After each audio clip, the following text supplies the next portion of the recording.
සුරංග දෙල්පාගොඩ අපේ සංයුක්ත ග්‍රන්ථය උගන්වන ගුරුතුමා ගාවට එන ළමයෙකු අසමත් වෙලා නැහැ.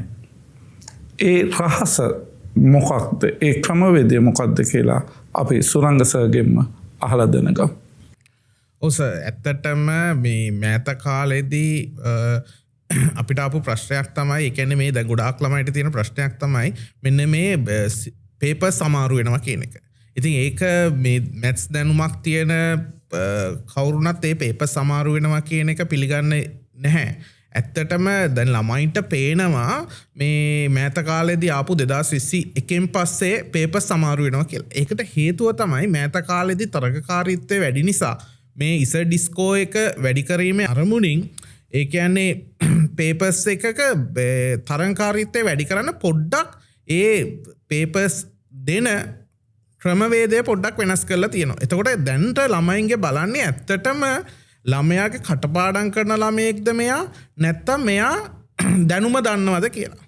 ඉතින් ඇත්තටම දැන් මෑත කාලෙදී ආපු හැම අවුරුද්දකම පාස් පේපර්ස් වල හැම අවුරුද්දකම ඒ ළමයින්ට ඒ කියන්නේ කරගන්න පුළුවන්. හැබැයි ඒගොල්ලොන්ට අර ක්‍රමානුකූලව දැනුමක් නැහැ.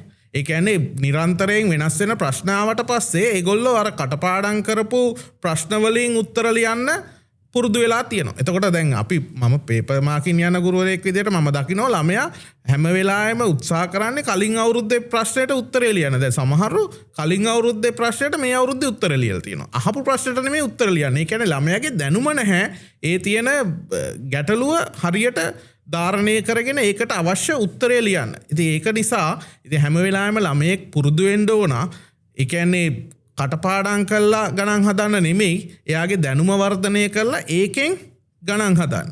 ඉතින් ක්‍රමානුකූලව ඉගෙන ගත්තාම ඇත්තටම ගණන් 50ක් 60ක් හදලා කටපාඩම් කරලා ගණන් හදනවට වඩා ගණන් එකකින් දෙකකින් හරි දැනුම අරගෙන ගණන් හදනකොට ඉතා ඉක්මනින් සිලබස් එක කවර් කරගන්න පුළුවන්. ඒ වගේම උපරිම ලකුණු ප්‍රමාණයකට යන්න පුළුවන්.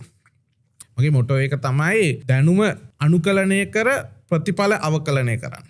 ඒ කියන්නේ දැනුම එකතු කරන්න. අනුකලනය කියන්නේ ඇත්තටම එකතු කරන්න කියන එක. ප්‍රතිඵල අවකලනය කරනවා කියන්නේ ඇත්තටම ප්‍රතිඵල උපරිම කරලා දැනුම එකතු කරලා ප්‍රතිඵල උපරිම කරනවා කියන එක තමයි මේ දැනුම අනුකලනය කරලා ප්‍රතිඵල අවකලනය කරන්න කියලා කියන්නේ. ඉතින් ඇත්තටම මේ දැනුම උපරිම කරගන්න ගොඩාක් ලේසි ක්‍රමානුකූලව නිශ්චිත ක්‍රමවේදයකට අනුව සිලබස් එක අපි අරගෙන යනවා නම් වැඩි බරක් දාන්න නැතුව ලකුණු වැඩිපුර ගන්න පුළුවන් තැන්වලට වැඩිපුර බර දාලා ලකුණු අඩුවෙන් ගන්න පුළුවන් තැන්වලට ඒක ඉක්මනින් කරගෙන අපිට යන්න පුළුවන් නම් ඇත්තටම ලකුණු 100න් 100 ගන්න එක හීනයක් නෙමෙයි. ඒක ගොඩාක් ලේසියෙන් කරන්න පුළුවන් දෙයක්. ඉතින් මේ ලකුණු 100න් 100 ගන්න ඇත්තටම ලකුණු 75 නෙමෙයි ලකුණු 100න් 100 ගන්න ඔයගොල්ලෝ හැමෝටම පුළුවන්. ඒකට ඕන ඔයගොල්ලන්ගේ උනන්දුව සහ කැපකිරීම. ඔයගොල්ලන්ගේ ලකුණු 100න් 100 ගන්න අපේ කැපකිරීම උපරිම දෙනවා. ඉතින් ඔයගොල්ලන්ට තියෙන්නේ අපි කරන ක්‍රමවේදයට අනුව අපි කියන දේවල් පිළි අරගෙන ඒක ක්‍රමානුකූලව කරනවා නම් අනිවාර්යයෙන්ම ওই ලකුණු 100න් 100 ගන්නවා කියන එක